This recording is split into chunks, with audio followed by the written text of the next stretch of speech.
Aquí desarrollamos el tema proteína G y segundos mensajeros. Continuamos entonces con la descripción de moléculas que intervienen en el mecanismo de transducción de señales. Nos vamos a referir a las proteínas G y también a un grupo de enzimas que van a intervenir en esos mecanismos en cascada que cuando definimos lo que era el mecanismo de transducción de señales, dijimos que permitían también la amplificación de la señal. Bueno, las proteínas G son proteínas que reciben ese nombre porque unen nucleótidos de guanina. Estructuralmente existen proteínas G de tipo monoméricas y también de tipo triméricas. En el contexto del tema que estamos desarrollando nos interesan las proteínas G triméricas. Como su nombre lo indica, las proteínas G triméricas constan de 3 subunidades que se denominan subunidad alfa, subunidad beta y subunidad gamma. Un amplio grupo de receptores, los que son de tipo 7-TMS, funcionan precisamente acoplados a las proteínas G triméricas. La subunidad alfa de la proteína G es la que fija los nucleótidos de guanina. Las proteínas G son, si bien tienen una característica estructural común, son variadas y se las subdivide en distintas familias y cada familia incluye diferentes miembros. Por ejemplo, dentro de la familia de tipo 1 se encuentran las subunidades, o mejor dicho, se encuentran las proteínas G de tipo GS y de tipo GI. Mientras que la familia 3 incluye, por ejemplo, a las proteínas de tipo GQ. Cada una de estos miembros de la familia de proteínas G van a estar vinculados con la modulación de distintas enzimas, que son las enzimas que van a generar los llamados segundos mensajeros, como vamos a ver a continuación.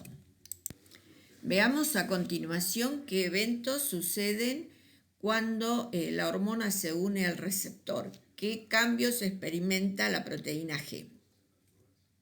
En principio, cuando la hormona no está unida al receptor, la proteína G se encuentra contactando con la membrana plasmática en su forma trimérica y contiene GDP unido a la subunidad alfa. Luego se produce la unión de la hormona al receptor. Entonces, esto va a provocar un desplazamiento del receptor de manera entonces que contacta con la proteína G. De acá podemos sacar como conclusión, haciendo referencia a unidades temáticas anteriores, la importancia que tiene la fluidez de la membrana plasmática, que si ustedes recuerdan está relacionada con la composición de ácidos grasos que tiene la misma. Entonces, la fluidez de la membrana plasmática permite ese acercamiento del receptor a la proteína G. Entonces, a continuación se produce un intercambio de GDP por GTP y seguidamente se produce la disociación de la subunidad alfa del dímero beta gamma. Si bien yo he tratado de describir esto como una serie de pasos, esto ocurre simultáneamente una vez que la hormona se une al receptor, tanto el movimiento del receptor e interacción con la proteína G, el intercambio de GDP por GTP y la disociación de la subunidad alfa del dímero beta gamma. Hemos mencionado que el factor desencadenante de la activación de la proteína G es la unión de la hormona a su receptor. Y esa activación consiste en un intercambio de GDP por GTP. Sin embargo, una vez que está activa esa proteína G, no permanece indefinidamente en su forma activa, sino que se convierte luego en la forma inactiva. Es decir, esa proteína G en su forma activa va a provocar la activación del sistema efector e inmediatamente se produce la inactivación. La misma proteína G tiene una actividad intrínseca de GTPasa, es decir, una enzima que cataliza la hidrólisis del GTP y lo convierte en GDP, con lo cual se produce la inactivación de la proteína G. Luego de la unión de la hormona al receptor, entonces se produce la activación de la proteína G.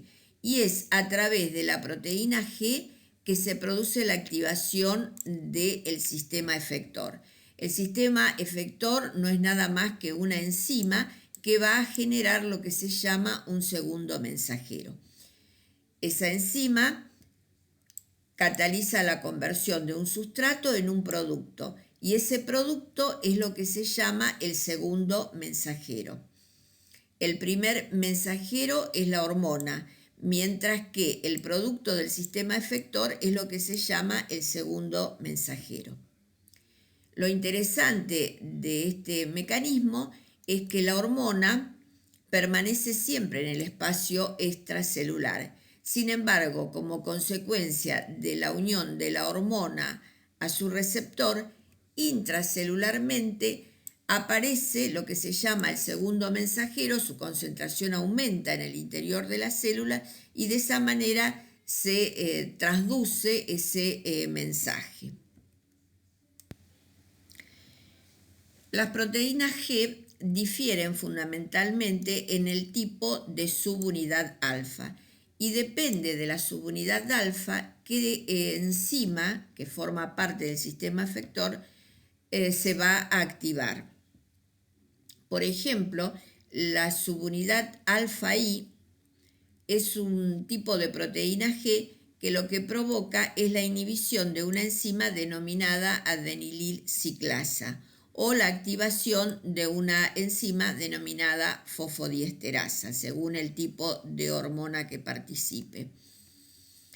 Mientras que si la proteína G es del tipo GS, es decir, aquella que tiene una subunidad alfa S, entonces esto lleva a la activación de la adenilil ciclasa. Si la proteína G es del tipo GQ, es decir, aquella que tiene una subunidad alfa de tipo GQ, se activa una enzima de membrana que se denomina fosfolipasa C. Estas enzimas que estoy señalando son las enzimas que forman los distintos sistemas efectores. Si bien existen distintas enzimas generadoras de segundo mensajero, conviene recordar dos enzimas que son la adenilil ciclasa y la fosfolipasa C, que son activadas por distintos grupos de hormonas. En el caso de la adenilil ciclasa, su activación es consecuencia de la activación de una proteína G de tipo GS, mientras que si se activa la enzima fosfolipasa C, la responsable de la activación es una proteína de tipo GQ. ¿Qué segundos mensajeros se forman por acción de estas enzimas adenilil ciclasa y fosfolipasa C? En el caso de la adenilil ciclasa, el segundo mensajero es el AMP cíclico y en el caso de la fosfolipasa C se forman como segundos mensajeros diacilglicerol e inositol trifosfato. ¿Qué actividad cataliza la adenilil ciclasa? Es una enzima que va a utilizar como sustrato esta molécula que estoy señalando, que no es nada más ni nada menos que el ATP. Es un nucleótido. Entonces, esta enzima cliva a esta unión fosfodiéster de manera entonces que rompe precisamente la unión entre el fosfato alfa y el fosfato beta. Y se liberan estos dos grupos fosfatos unidos, que es lo que denominamos pirofosfato. Quedando por un lado el AMP y por el otro lado se libera el pirofosfato. Pero este AMP se cicla y en ese ciclado está involucrado el oxidrilo que estoy señalando en la figura. Se forma entonces como producto el AMP cíclico. La adenilil ciclasa, repito, es una enzima que cataliza la conversión del ATP en AMP cíclico. Existe también una enzima que se llama fosfodiesterasa que cataliza la hidrólisis de la unión éster-fosfato que estoy señalando, con lo cual la fosfodiesterasa genera AMP.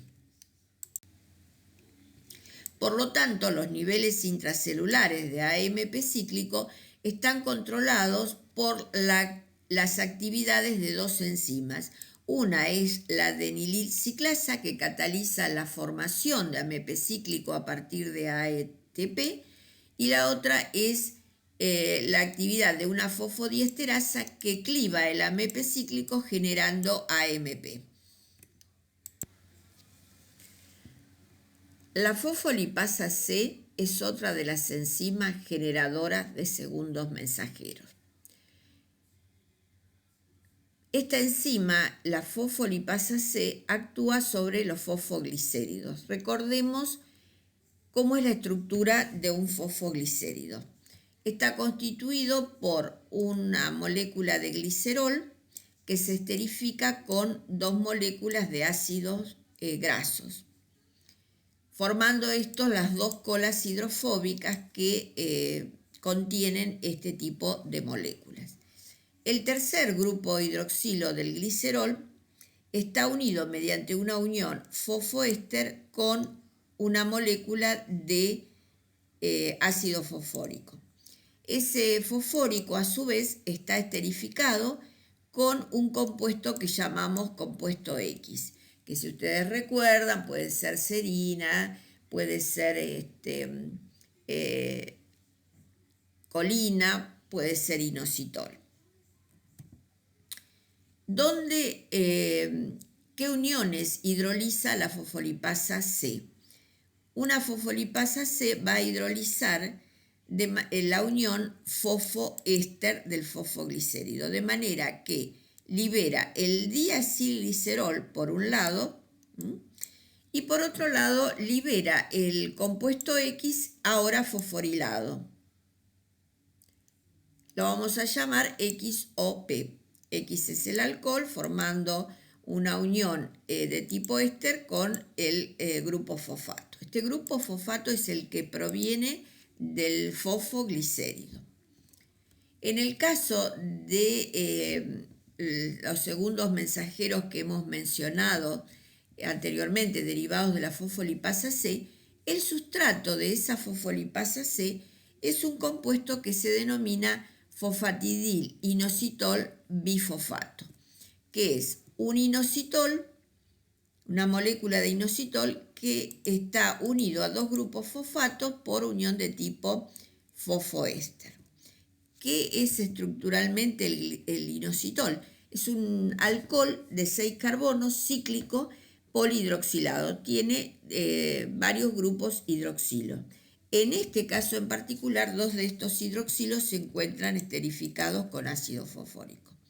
Cuando actúa la fosfolipasa C, va a romper de manera tal que libera el diacilglicerol por un lado y deja este grupo fosfato unido al compuesto que llamamos en general X, que en este caso es un derivado del inositol.